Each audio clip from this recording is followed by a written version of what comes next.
আসসালামু আলাইকুম বন্ধুরা, আজকে আমি আপনাদের জন্য নিয়ে এসেছি দারুণ একটি প্রজেক্ট। একটি পুরাতন চার্জার এবং কিছু ইলেকট্রনিক কম্পোনেন্ট দিয়ে বানাবো একটি ভোল্ট এবং এম্পিয়ার মিটার। ভিডিওটা শেষ পর্যন্ত দেখুন, কেউ মিস করবেন না। চলুন দেখি আমাদের এই প্রজেক্টটি তৈরি করতে কি কি লাগবে। প্রথমে হচ্ছে আমাদের লাগবে একটি 19 ভোল্টের ল্যাপটপের চার্জার। এটি আমি একটি ল্যাপটপের পুরনো চার্জার থেকে খুলে নিয়েছি। একটি ভোল্ট এম্পিয়ার ডিসপ্লে মিটার, আর সাথে লাগবে হচ্ছে একটি ডিসি কন্ট্রোলার মডিউল।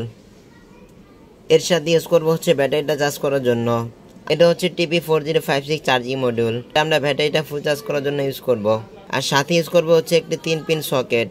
সম্পূর্ণ প্রজেক্টটা কন্ট্রোল করতে আমরা এরকম একটা অন অফ সুইচ ইউজ করব, এবং সাথে ইউজ করব একটি ব্যাটারি, এবং এটা সম্পূর্ণটা সেটআপ করার জন্য সাথে ইউজ করব একটা সুন্দর একটি বক্স। এর ভিতরে হচ্ছে আমরা সম্পূর্ণটা সেটআপ করব, এবং সেটআপ শেষে আমরা দেখি যে আমাদের প্রজেক্টটা কেমন দেখায়। সবশেষে আমাদের প্রজেক্টটি দেখতে এমন হয়েছে। কিভাবে কানেকশন করলাম সম্পূর্ণটা বিস্তারিত নিয়ে বলতেছি। প্রথমে আমরা এখানে এসি কারেন্ট দিব, এখান থেকে এসে এখানে সুইচ আসবে। সুইচ অন করলে এখান থেকে আসবে আমাদের যে সার্কিটটা আছে এখানে আসবে। চার্জার সার্কিট থেকে আউটপুট 19 ভোল্ট বাইর হবে।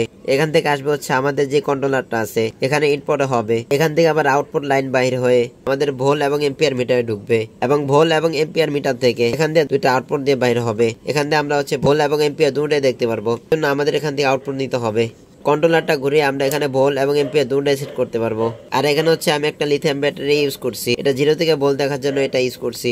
এই ব্যাটারিটা চার্জ করার জন্য আমরা এখানে একটি চার্জিং মডিউল ইউজ করছি। আমাদের এই প্রজেক্টটা দেখতে কেমন হলো অবশ্যই কমেন্টে জানাতে ভুলবেন না। আর অবশ্যই আমাদের যে ইউটিউব চ্যানেল আছে সাবস্ক্রাইব করতেও ভুলবেন না। নতুন নতুন রোবোটিক্স পার্টস নিয়ে আমরা ইনশাআল্লাহ কাজ করব। এ পর্যন্ত অপেক্ষা করুন।